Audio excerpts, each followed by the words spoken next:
अविनाश बनकर। माझ्या सोसायटीचं नाव आहे silent valley cooperative housing society. माझ्या सोसायटीमध्ये पुनर्विकासाच्या माध्यमातून जे काही काम सुरू आहे त्याच्यात ज्या पद्धतीच्या धांदली आहेत, गैरप्रकार आहेत, ज्या प्रोसेस फॉलो होत आहेत त्यावर आमचा आक्षेप आहे। आणि त्या प्रोसेसना प्रशासन आणि शासकीय अधिकारी का त्यांना एक एक वाटा बनवून देत आहेत, का एक एक रस्ते बनवत आहेत।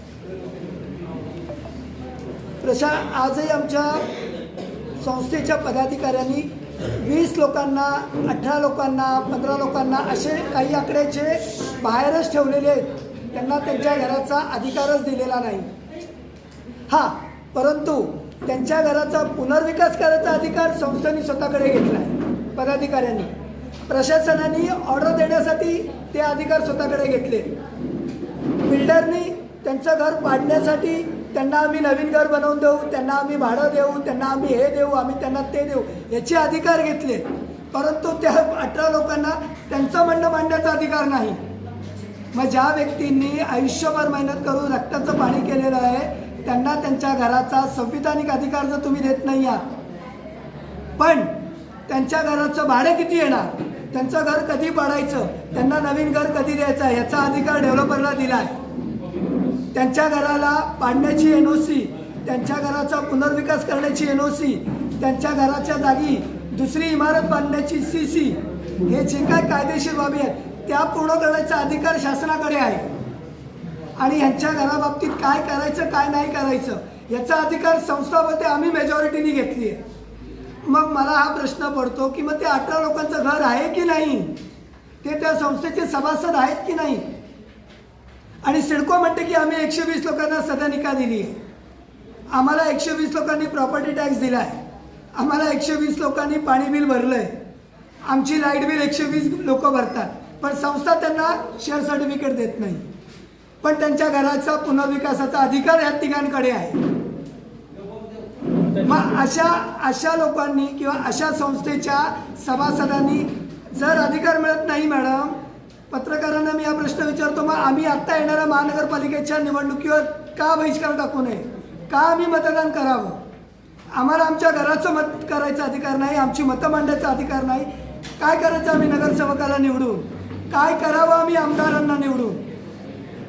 सर, एकंदरीत तुम्ही आता म्हणता की बहिष्कार टाकणार आहात, पण तुम्ही स्थानिक नगरसेवकांशी ह्याविषयी काही चर्चा केली आहे? मॅडम, गेले 10 वर्ष नगरसेवक हा कोणी नाहीच आहे, इथे फक्त प्रशासकीय अधिकारी आहेत। आणि प्रशासकीय अधिकारी वेगवेगळ्या पद्धतीच्या नियमांना, मग पुढचा दरवाजा आहे, मागचे दरवाजे आहेत, मला माहिती नाही, पण कायद्यामध्ये अशा पद्धतीने ते वावरत आहेत की 20 मेंबर नसताना सुद्धा सप्लिमेंटरी लिस्ट डीड बनते। मग येणाऱ्या निवडणुकांना आपण बहिष्कार टाकणार आहात? मॅडम, मग तुम्ही मला सांगा ना, माझ्या घराचा पाडण्याचा अधिकार तुम्हाला डेव्हलपर म्हणून मिळतोय, माझ्या घराला CC देण्याचा, पुनर्विकासची परवानगी देण्याचा अधिकार प्रशासन घेतोय, माझ्या घराचा शेअर सर्टिफिकेट देणार नाही, तुला सदस्यत्व देणार नाही याचा अधिकार कमिटी घेते। मग मी घराचा मालक म्हणून मला अधिकार काय? मग मला अधिकार फक्त तुम्हाला आमदारकीला निवडून देण्यासाठी मत टाक, मला अधिकार फक्त नगरसेवक निवडून दे म्हणून मत टाक, मला अधिकार फक्त मी खासदारकीला उभा आहे म्हणून मत टाक। मग मला अधिकार काय? मॅडम, मी आयुष्यभर मेहनत केली आहे, रक्ताचं पाणी केलं आहे, माझ्या पुढच्या पिढीसाठी जे घर बनवलं आहे, तुम्ही सिडकोच्या भूखंडाचा श्रीखंड निश्चित घ्या, पण माझ्या हक्काचं घर मला द्या ना।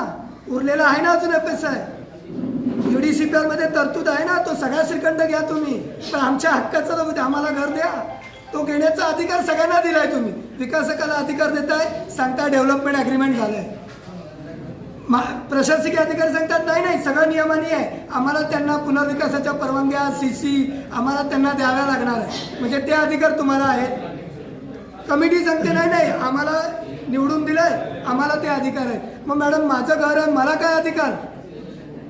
माझ्या आईवडिलांनी रक्ताचं पाणी केलंय, माझ्या सासू सासऱ्यांनी केलंय, माझ्या बहिणींनी केलंय, मग मी माझ्या मुलांसाठी त्या घरासाठी नाही बोलायचं का? मला कधी मेंबर बनवणार? माझ्या आज 18 मेंबर बाहेर आहेत आणि त्यांच्या घराचा निर्णय घेतला जातोय। एक डेव्हलपर येतात, डेव्हलपर एक प्रेझेंटेशन देतो आणि तो सांगतो की नाही मी एवढं भाडं देईन, मी तेवढं कॉर्पोरेट फंड देईन, मी तेवढा एरिया देईन, पण त्याला ऑथेंटिकेट करतं कोणी PMC वाली नाही, जो PMC आहे त्याचा पत्ता नाही।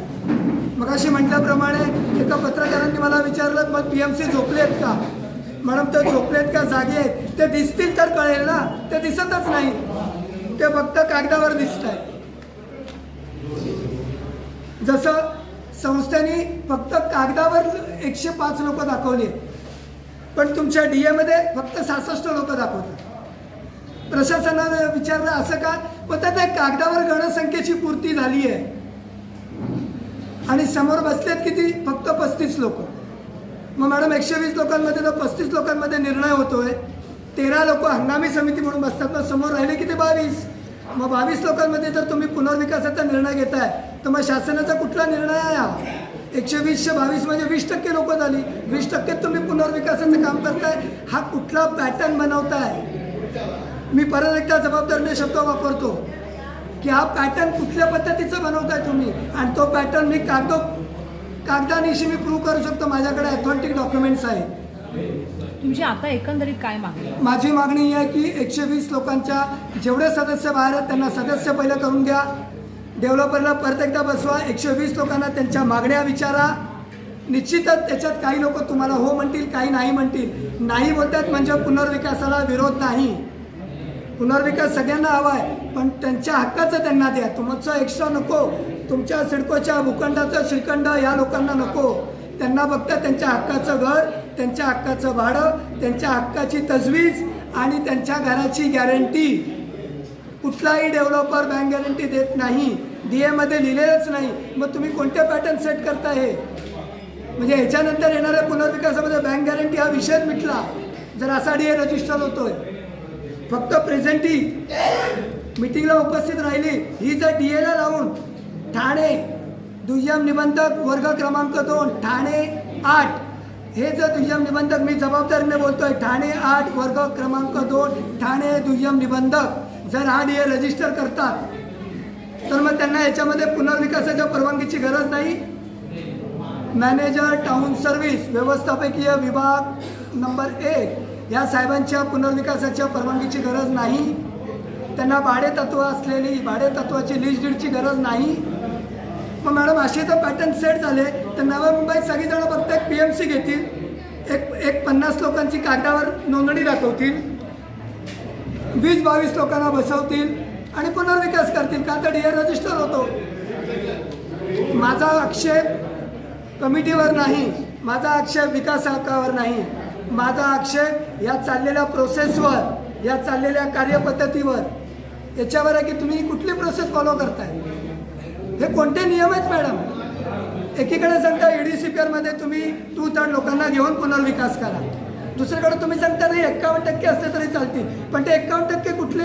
कागदावर 51% आणि त्याचे 51% म्हणजे 17% मध्ये पुनर्विकास होतो.